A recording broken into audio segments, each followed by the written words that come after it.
How's it going there, guys? James here from Butler Farms. We're back out here at it again today. Just like I said the other day, here in Alabama, it's going to change by the day. Yesterday, the video that I brought you was hot and breezy all day long, but we were able to have some luck and put another deer in the freezer. We got it processed this morning, and so we're on the lookout for maybe one more this year to kind of finish us out for the year as far as the meat that we need to get through. I've got my oldest daughter with me today, and just from yesterday to today, you can see that I have more clothes on than what I normally have. It's dropped that much in just one day. It caught us with rain last night as we were getting ready to skin that deer, and rained on us all the way home. The temperature's been steadily falling since then. It's going to get real cold toward the end of this weekend. So it is what it is in Alabama. It can't stay consistent long. One day you're just about to sweat sitting up here, and the next day you got on everything that you own and trying to stay warm. So we're settled in up here. It's a beautiful afternoon. It's starting to, the wind was up a little while earlier, but it's starting to clear out. You can see the view that we've got. It's a beautiful field.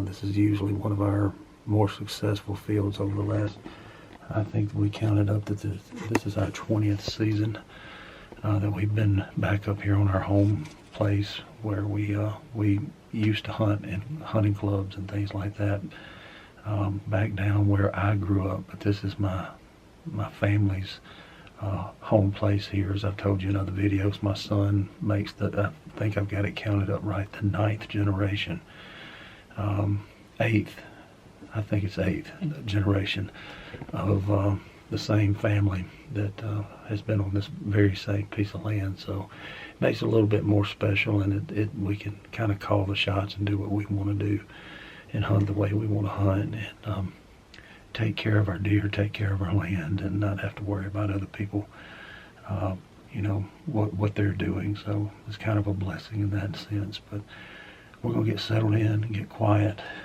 Like I said, it's good and cool this afternoon. The rut is on.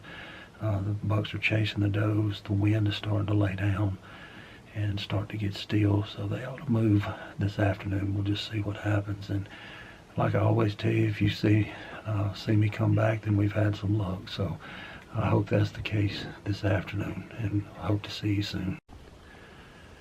Hey guys, I'm back here with you, and I told you if you saw me again that we had some luck, and we did.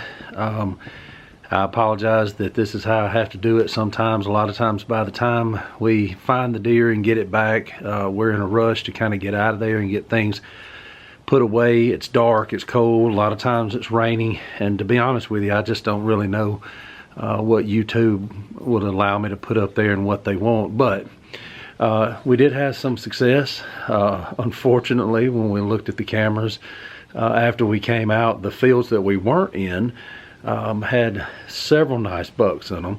As I've said before, they're chasing the does, and so they're a lot more visible now than what they have been.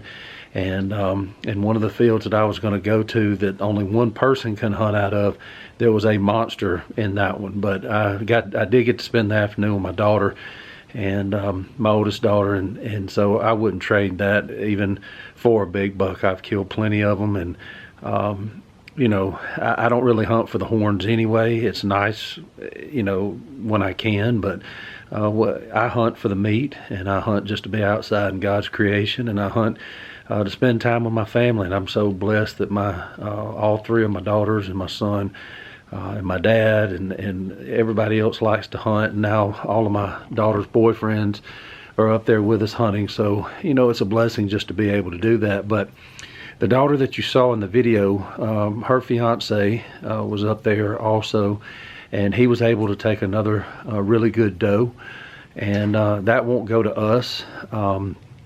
He's been wanting one to do deer jerky and summer sausage and some of those specialty kind of things, and I do those kind of things, but not when I'm working the way I'm working. Hopefully one of these days when I get retired, I can jump back into that. It's not hard to do. It's just labor intensive, and got to be able to stay with it during the whole process. So, I would have loved to have done that for him, because it's going to cost him to be able to get those specialty cuts. But what we do is what we can use in almost anything. As I've said before, we do beef tips, we do stew meat, we do steaks, cube steaks. That again, we probably don't fry something 8 or 10 times a year, and when we do, it's usually fish or cube steak. So we like that every once in a while for a change. I mean, we're not, we're not going to completely cut ourselves off fried food, but I can do those basic things, and mostly grind, because we put grind in spaghetti, in soups, in baked ziti, just whatever my wife dreams up. We even take the grind sometimes instead of the little beef tips, and just put it with mushroom gravy and rice and those kind of things, kind of a goulash kind of thing. And we like that too. It's a quick fix, and it's something easy to do. But he wanted some specialty cuts, and I didn't get any pictures of it, because like I said, by the time we got the deer and got it back and got it weighed, we had to get to the processor. They do close at a certain time. So he took that one to the processor, and is waiting on his summer sausage and his jerky.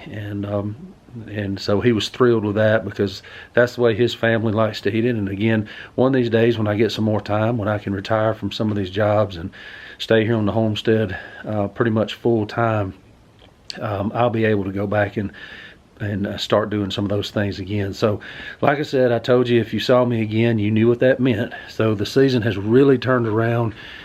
We have it was really slow to begin with. We were getting kind of frustrated, simply because it's a pretty good trip up there and back. It's not something that I can just get off work in the afternoon and step behind my house. That is coming in the future. I do have an area back here that now obviously I wouldn't be able to use a rifle.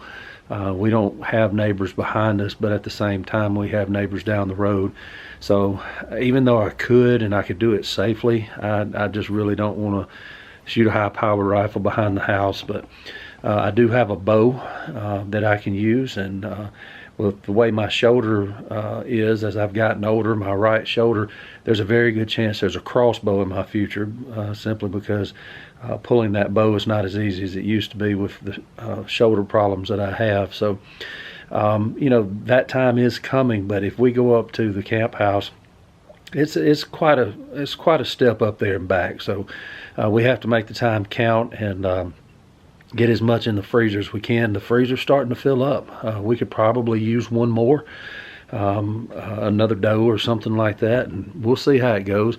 Even if we don't get one, I feel confident that we can probably make it through the year on what we have. It would be close, which is good, because that means we've used it up during the year, and we don't have a lot left over, and we can start over fresh and don't have to worry about how long the meat's been in there, because we've used it up. So there's goods and bads to both of them, but we're gonna keep after it. I think we've got 3 more weekends. This coming weekend's probably not going to work out very well. We've got ice predicted coming in, and the travel up there, and if I lived up there it wouldn't be an issue at all, but travel up there and back on some of the roads that we have to go on, it's probably not a real good idea to test that. So we'll just have to keep a watch on the weather and see how it goes. But we did have some luck.